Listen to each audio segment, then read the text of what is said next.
बिल्कुल आपने सही कहा, मैं आपकी बात से पूर्णतः सहमत हूँ। मैं आलोक जी आपके पास आता हूँ, फिर स्वामी जी के पास आऊँगा। पुरानी सरकारों ने भी इन छोटे जो गुंडे थे उनको प्रश्रय दिया और फिर बाद में अंडरवर्ल्ड के डॉन बन गए, लोगों को टेरराइज़ करते रहे। और ये एक राज्य की बात नहीं है, अलग-अलग राज्यों में अलग-अलग किस्म के डॉन हैं आप पाएँगे। आपको मुंबई में मिलेंगे, साउथ में मिलेंगे, माइनिंग डॉन्स मिलेंगे जैसे कर्नाटक में हैं, उत्तर प्रदेश, बिहार में, बंगाल में, हर जगह मिलेंगे। राजनैतिक प्रश्रय भी मिलता है इनको। और आजकल तो कई बार ऐसा होता है कि गोली मारने के बाद जय श्री राम के नारे भी लगाए जाते हैं, ताकि एक वर्ग विशेष को उसके साथ सिंपैथी हो जाए और बचाने का प्रयास भी किया जाए। पर ये क्या कहते हैं कि मेरी राजनीति है और वो तेरी राजनीति है।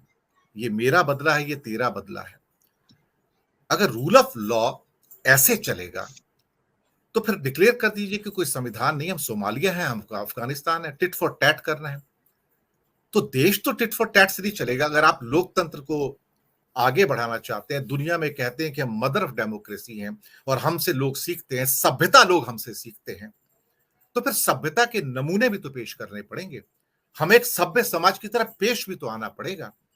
अपराधियों को जेल में जाना ही चाहिए, मैं समर्थन में हूं, और उनको सजा नहीं मिलेगी तो पूरा समाज त्रस्त होता है। पर उसके लिए हम अपराधी बन जाएं और हम भी वैसा बिहेव करें, ये तो बिल्कुल उचित नहीं है। आलोक जी। धन्यवाद दिनेश। दरअसल राजनीति और अपराधी इसका तो चोली दामन का साथ पिछले मुझे लग रहा है कि 40 साल से हो गए हैं लगभग। 70 के दशक में एक ऐसा होता है कि चुनाव जीतने के लिए पहले भी इस तरीके के तबके दबंग बाहुबली टाइप के लोग होते थे, लेकिन वो मंच पर नहीं बैठा करते थे, वो मंच के पीछे होते थे, मंच के नीचे होते थे। 70 के दशक के बाद में ये बदलाव जरूर आया कि वो मंच पर धीरे धीरे आ गए और फिर उसके बाद से उनके पास में 80 थे, उनके पास में टिकट आने चालू हुए। इसमें एक लंबी फहरिस्त है कि जो जिन्होंने टिकट हासिल किया, जीते भी। और कितने हैं इसके बारे में एडीआर की रिपोर्ट बिल्कुल बताती है, और ये नहीं कि पहली बार ये रिपोर्ट आई है, कई सालों से रिपोर्ट आ रही है। और उस रिपोर्ट में ये भी बताया जाता है कि कितने लोग किस तरीके के अपराध के आरोप उनके ऊपर लगे हैं और कितने लोग संसद के अंदर हैं। ऐसा नहीं कि शासन निपटना नहीं चाहता।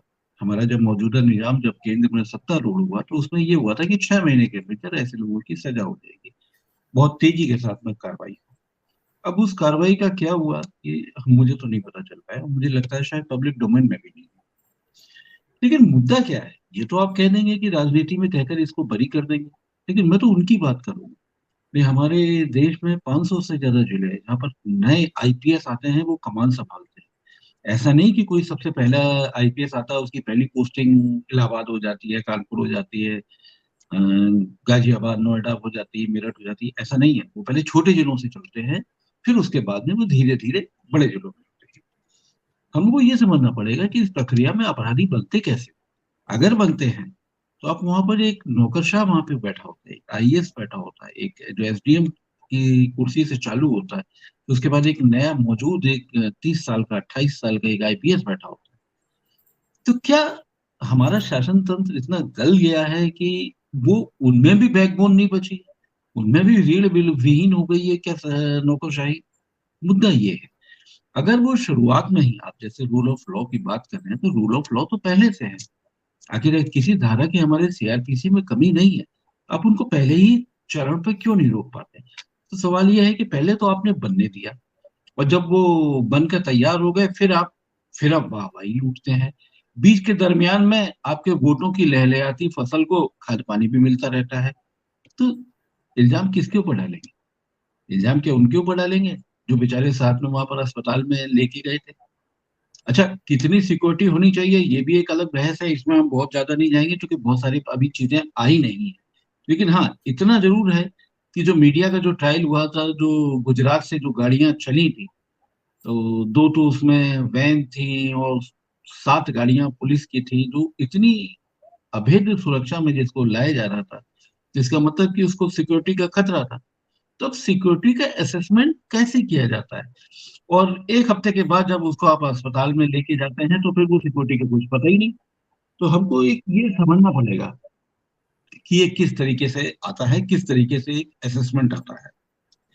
मुद्दा तो वही है, हर आदमी को अपराध मुक्त समाज चाहिए, लेकिन अपराध मुक्त समाज के लिए वो आदमी को कुछ करना भी तो पड़ता है ना।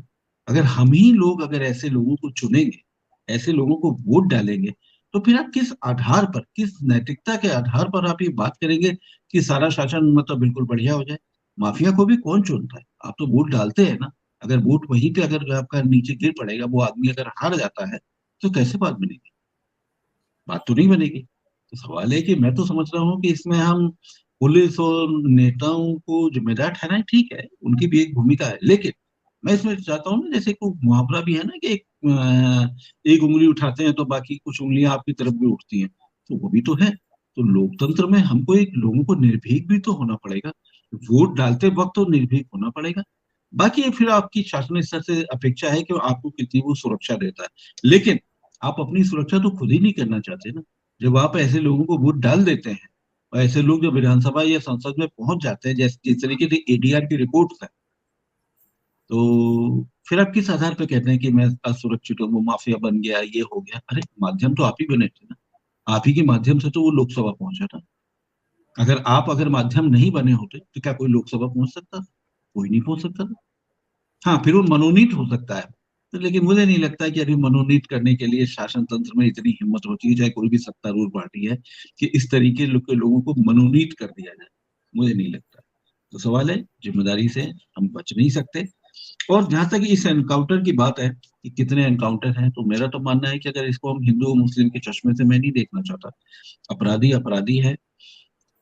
मुख्य मुद्दा ये है कि पुलिस के वहां पर कुछ कर्मी मौजूद थे, इसके बावजूद उसको बचाया नहीं जा सका, थ्रेट का सही आकलन नहीं किया जा सका।